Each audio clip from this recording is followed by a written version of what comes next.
Hey guys, Kenny Pugh here. Wanted to take a quick moment to share something that I think might be of interest. I received a number of questions about how do I remain so efficient? How do I operate in a way that allows me to accomplish multiple outcomes throughout the course of the day, throughout the course of the week? And so I wanted to take a quick moment to share what myself and my wife utilize in order to try to really plan out our weeks. And so this is something that's very simple, something that you can take care of at the beginning of each week so that you know where your focuses should lie and how you should be able to really arrange and target the things that you want to get accomplished throughout the course of the week. And so if you take a look at what I'm sharing here on my screen, this is a time management tracker that I utilize at the beginning of the week to really outline the things that I want to get accomplished throughout the course of that week. And so if you take a look here where it's highlighted in blue, the total weekly hours available equals 168. So we all have 168 hours at the beginning of the week that we can allocate to some sort of activity or a task. And so for me, I like to knock out the big things first. And so taking a look at sleep, I am someone who needs his sleep. And so I really allocate about 8 hours a day across the board for sleep, because if I don't have that, then I'm not going to operate at my optimal efficiency throughout the course of the day. So that's the first thing that I take a look at. I also take a look at during the week, how much time am I going to allocate to breakfast? So I'll just say an hour across the board for breakfast throughout the course of the week. And then I'm going to allocate 2 hours across the weekend so that I can spend time eating breakfast with my wife, having conversations, et cetera, if we decide to go out and patronize a restaurant of some sort, that we have the ability to do that and are not time bound. For as far as lunch is concerned, I'll still allocate about an hour per day across the week. And then I'll also allocate 2 hours across the weekend just as a placeholder. And then I'll do the same for dinner, where I allocate an hour a day across the week, just something, quick grab, sit down and just kind of relax. And then across the weekend, taking a look at accommodating for time spent going out for dinner or whatever the case may be. For those who have a commute, there's an item here that I have listed as commute. And so on the weekends, that's typically not the case as it relates to work. But then you have to decide, okay, how much time do I really spend with my commute throughout the course of the week? And so if you are 30 minutes to your office and then 30 minutes back, then that will equate to roughly an hour. I work from home, so I don't have anything to put into this field. And so with that being the case, I'll leave mine blank, but this would be where you would input how much time you're spending commuting to and from the office. How much time are you spending working? So the average person will say 8 hours across the board. And so I'll leave that as the kind of the standard, but that could be 8, it could be 9, it could be 10, but you want to just make sure that you are planning that out. As far as family time is concerned, across the weekend, you might say, hey, I'm going to spend at least 4 hours on each of the weekend days to spend time with family and have dedicated family activities. And then throughout the course of the week, that number might be 2 hours. It might be 3 hours, just depending on how the structure of your family is set up. And then if you want to dedicate, okay, I need to just stay focused, so I can't get distracted by TV. So I'm going to allow myself dedicated TV time. And then after that, then I'm gonna shut it down and then focus my time elsewhere. So if that's the case, if that's you, then you can input dedicated TV time across the board. Someone like me, I need distractions. Well, I need things operating in the background for me to be efficient in whatever I am working on. So that's something that I'll leave the TV on sometimes just as background noise, even if I'm not using it or watching it, just because it gives me just kind of that backdrop that I need to be productive as I'm doing other things, which is kind of weird, but that's just how I operate. Social media, you can get distracted and sit down a rabbit hole with social media. And so you want to make sure that you're not getting overwhelmed. And so for a number of people, having set times in which you check your social media, act on social media, respond, post.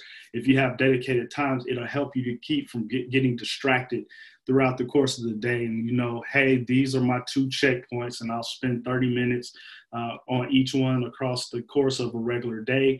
And if that's the case, you'll allocate an hour a day to social media, and then maybe 2 hours, or let's give it 3 hours across the weekend, where you're engaging on social media. That could be catching up with friends, et cetera, et cetera.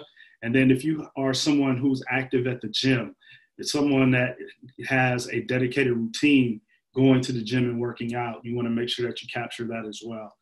And so maybe it's an hour on Monday, Wednesdays, and Fridays, or whatever the case may be. You might have church service or activities that you participate on on Sundays, and you can allocate that time here. So it could be, a couple hours, it could be 3 hours, whatever the case may be. And then if you have a need to allocate time to school, if you're in school, you're studying, you're training, you're doing personal development, you want to earmark that time out as well. And so what you end up seeing here as I scroll down is that the total weekly hours available is 168. And based off of just this bit of activity that I've outlined across the course of the week, I've already used up 158 of those 168. And so it allows you to see how you can get sometimes distracted by things that may not necessarily be worth your time, and to allow you to make some adjustments. And so with that being the case, if you take a look at this chart that I have here, it says that I've allocated 94% of the available hours that I have. I've allocated 158 out of the 158 out of the 168 that I have available.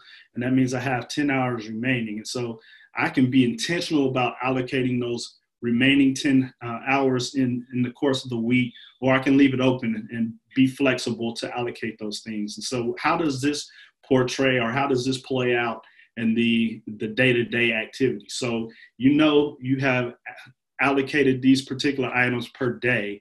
You can choose to write those in your physical calendar so that you are aware and have some visibility to it. You can plug those into a spreadsheet like I have here on the second page, where you plan it out using Excel or whatever tool you want. And it shows you day by day how you want to allocate your time. And so you see throughout the course of the day, I have a number of business activities which would fall under the work category.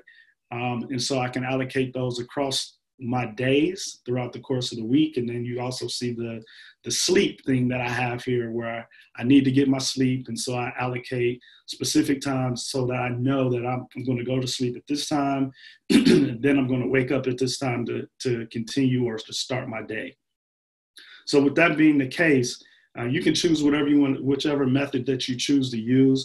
I choose to take the framework identified here and then to build out the specific task within my calendar on my lovely smartphone or my iPad. And so if I choose to input it on my iPad, of course, it will follow me over to my iPhone.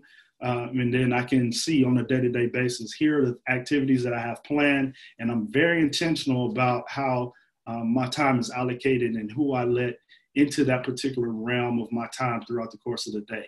And so that is, kind of a high level of what I do to kind of plan out my weeks. And it might be very helpful for you, especially if you're someone who feels overwhelmed and you don't feel like there's enough hours in the day. It could be because you are spending your time doing things that aren't intended for your purpose, or you're spending time taking on somebody else's responsibilities when you could actually free up some time so that you can have more time for yourself, so that you can have some time to rest and reflect and meditate and all of those fun things. So it's up to you to decide how you want to leverage your time, but to be intentional about understanding where your time is being spent, so no one can impose their requests, their issues, their activities on your time. And so hopefully this helps you out. This has been a very, very important tool in how I plan out my weeks. And I hope this will do the same for you. If you're interested in receiving the copy, I'm more than happy to share my tracker with you. So feel free to reach out via personal message, DM, whatever the case may be. And hopefully this gives you some framework on how you could set up your schedule at the beginning of the week to know that here are the things that I'm going to do. And then hour by hour, here's how I have my time blocked out so that you can be more productive, so that you can be more intentional, so that you can be more purposeful in the things that you're doing and not get sidetracked by things that are irrelevant to the overall purpose of your life.